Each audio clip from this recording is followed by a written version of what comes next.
Oke, coba deh jawab dalam hati ya. Kalau diminta sebutin semua yang Anda cintai, kira-kira butuh waktu berapa lama sampai Anda nyebut diri sendiri?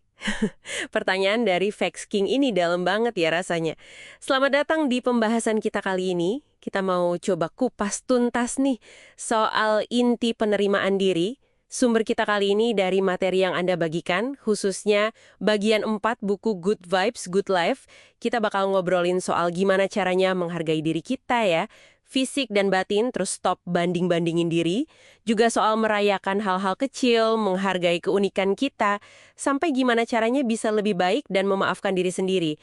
Ini penting banget, bukan cuma biar merasa lebih baik, tapi ya ini fondasi buat narik hal-hal baik ke hidup kita gitu kan. Betul sekali. Ini perjalanan yang krusial ya. Karena Vex King juga menyoroti, kita tuh kayak terus-terusan diserang tekanan dari luar.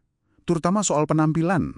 Sumber Anda kan bahas tuh, gimana standar kecantikan seringnya, ya ampun gak realistis.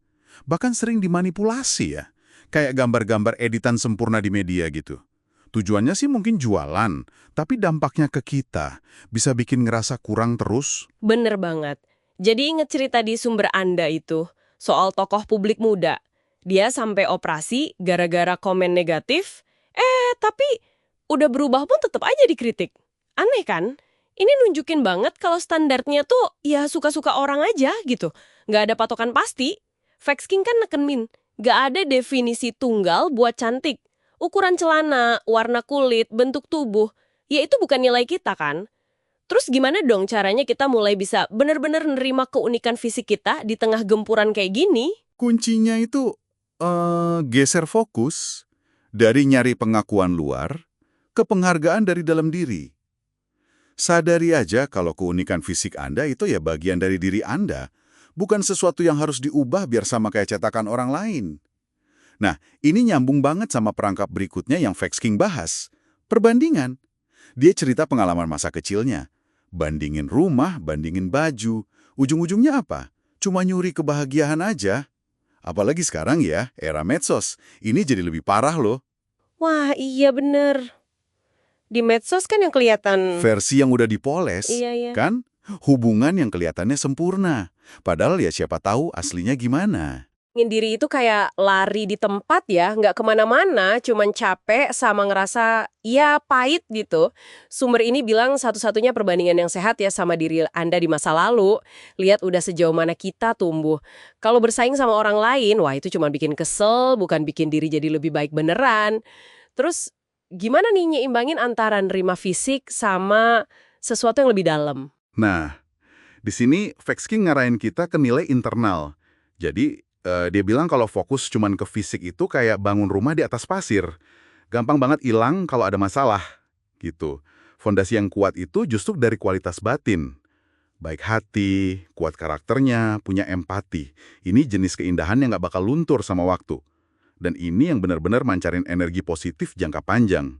Jadi, menghargai kualitas ini di diri Anda, itu langkah penting banget buat penerimaan diri yang utuh. Oh, jadi geser dari yang kelihatan mata ke yang dirasain hati ya? Oke, oke. Dan ini nyambung nih ke poin berikutnya di sumber Anda, merayakan pencapaian. Ini sering kelewat ya. Kita kayaknya terlalu fokus ke target gede atau kesalahan, lupa gitu ngakuin langkah kecil, atau bahkan sekedar, wah hari ini berat tapi aku bisa lewatin. Gimana Vex King nyaranin kita ngelakuin ini tanpa jadi sombong gitu? Dia ngedorong kita buat secara sadar ngakuin usaha dan kemajuan kita. Sekecil apapun itu. Ini bukan soal nyombong ya, tapi lebih ke ngasih apresiasi yang pantas buat diri sendiri. Gitu. Lawan suara di kepala yang suka ngeremehin. Sumber Anda kan bilang Anda harus nepuk pundak sendiri sesekali. Ya, ini bentuk validasi internal yang penting. Ngakuin kalau kita udah ngelakuin yang terbaik dengan apa yang kita punya saat itu. Menarik, menarik. Dan ngerayain pencapaian ini jadi lebih berarti ya, pas kita juga ngehormatin keunikan kita. Vex King kan nekenin itu juga. Seringnya pencapaian kita tuh justru datang karena kita berani beda, nggak cuma ikut-ikutan arus. Tapi jadi beda itu seringnya malah dinilai macam-macam kan. Sumber Anda nyebutin tuh, dibilang terlalu diam lah, lemah karena nggak suka drama, obsesif, kasar, sombong, cuma gara-gara nggak kayak kebanyakan orang atau social proof. Betul banget. Social proof itu kecenderungan kita niru orang lain. Karena nganggap mereka lebih tahu, itu bisa jadi penghalang gede buat kita nerima keunikan diri. Facts King ngajak kita buat nanya ke diri sendiri, kenapa sih pengen sama? Justru lihat perbedaan itu sebagai kekuatan, sebagai anugerah. Menghormati keunikan, itu artinya berani hidup sesuai nilai kita, panggilan hati kita, bukan ikut-ikutan orang secara buta. Oke, jadi udah bahas soal hargain fisik, lepas dari banding-bandingin, fokus ke inner beauty, rayain kemajuan, hormatin keunikan, langkah terakhir nih yang dibahas di bagian 4 ini. Soal kebaikan dan pengampunan diri. Kenapa ini penting banget sih? Ya karena nerima diri itu bukan berarti kita sempurna atau nggak pernah salah kan? Justru sebaliknya, ini tentang nerima diri kita, termasuk segala kekurangan dan kesalahan masa lalu.